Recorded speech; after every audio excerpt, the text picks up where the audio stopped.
Assalamualaikum warahmatullahi wabarakatuh. Perkenalkan, nama saya M. David Andrea Kurniawan. Saya berasal dari Bojonegoro, Jawa Timur. Di sini saya mengambil petugas K3 umum yang saya ambil di Pusdiklat Geomigas Cepu.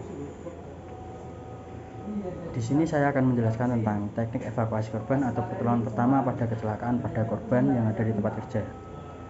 Pertolongan pertama kecelakaan atau P3K adalah pertolongan dengan perawatan sementara yang dilakukan kepada korban kecelakaan di tempat kerja menggunakan peralatan sederhana sebelum korban mendapatkan pertolongan yang sempurna.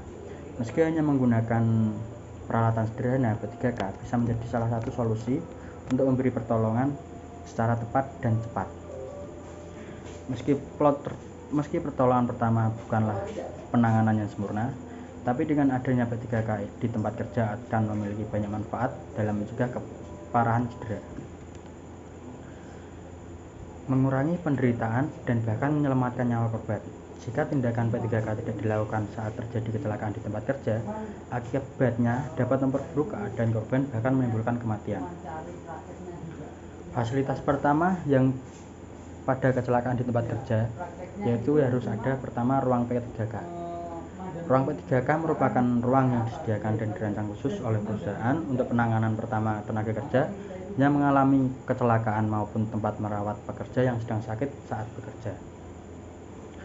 Perusahaan yang mempekerjakan 100 orang atau lebih dan perusahaan yang mempekerjakan kurang dari 100 orang namun memiliki potensi bahaya yang tinggi wajib memiliki ruang P3K. Lokasi yang ideal untuk ruang P3K adalah ruangan yang dekat dengan toilet atau kamar mandi, dekat dengan jalan keluar, mudah dijangkau dari area kerja, dan dekat dengan tempat parkir kendaraan. Syarat utama ruang P3K adalah bersih, steril, dan memiliki luas yang cukup untuk menampung tempat tidur, lemari atau kotak obat P3K, timbangan badan, tempat menyimpan tandu dan kursi roda, tempat sampah, air minum, penyejuk ruangan, meja, dan kursi. Selain itu, ruang P3K yang baik juga dapat petugas kesehatan yang terlatih di tempat tersebut. Yang kedua adalah lemari atau kotak P3K dan isinya. Lemari atau kotak P3K adalah tempat yang dipergunakan untuk menyimpan berbagai peralatan dan obat pertolongan pertama pada kecelakaan. Selain dipasang di ruang P3K, kotak ini biasanya juga dipasang di beberapa tempat yang mudah dilihat dan dijangkau oleh pekerja.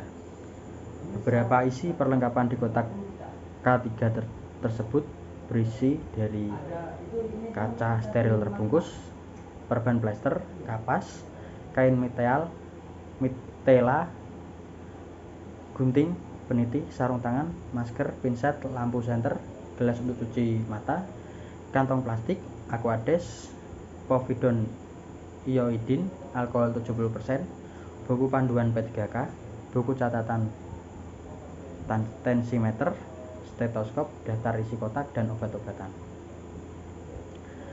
Untuk alat evakuasi dan transportasi, alat evakuasi adalah peralatan yang digunakan untuk memindahkan korban kecelakaan dari lokasi kecelakaan ke tempat lain yang lebih aman dengan cara yang sederhana. Dalam melakukan evakuasi, penolong bisa menggunakan alat transportasi seadanya, dan saat korban dievakuasi, maka penolong juga wajib melakukan perawatan darurat selama perjalanan. Beberapa alat evakuasi dan transportasi yang bisa digunakan pertolongan pertama adalah tandu, alat bantu pernafasan, kursi roda, dan jika memungkinkan bisa menggunakan mobil ambulan atau kendaraan lain yang dapat digunakan untuk mengangkut korban. Yang keempat adalah petugas P3K. Petugas P3K yang memiliki pengetahuan dan keterampilan penanganan korban kecelakaan sangat dibutuhkan di perusahaan.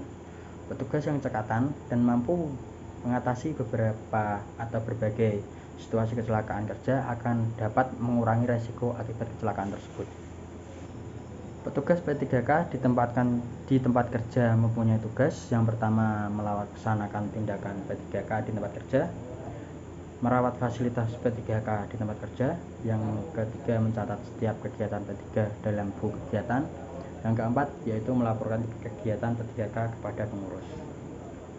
5. Fasilitas tambahan.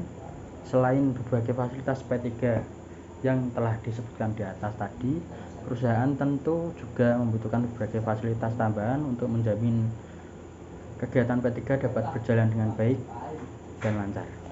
Fasilitas tambahan tersebut bisa berupa alat pelindung diri atau APD, peralatan khusus yang digunakan di tempat kerja yang menangani potensi bahaya yang membutuhkan penanganan khusus.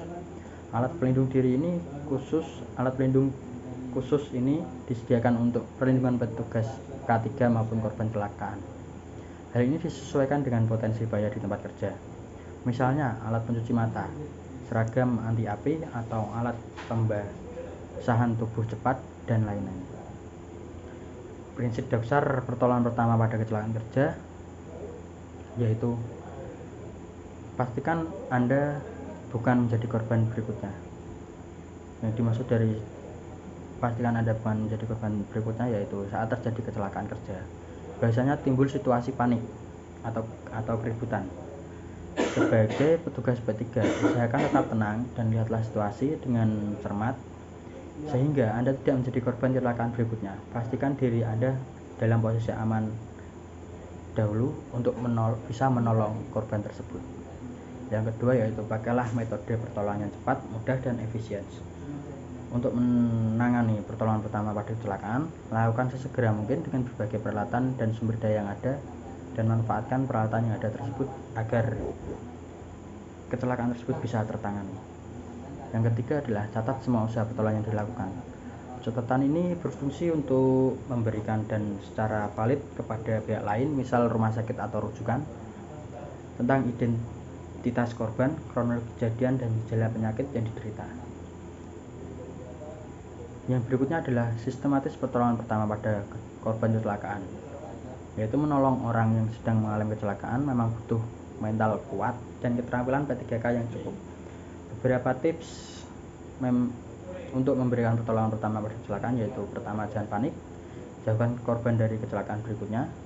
Yang ketiga yaitu perhatikan pernafasan, denyut nadi, pendarahan, dan tanda-tanda shock. Yang keempat yaitu jangan memindahkan korban secara terburu-buru. Yang kelima adalah segera rujuk ke pusat pengobatan terdekat.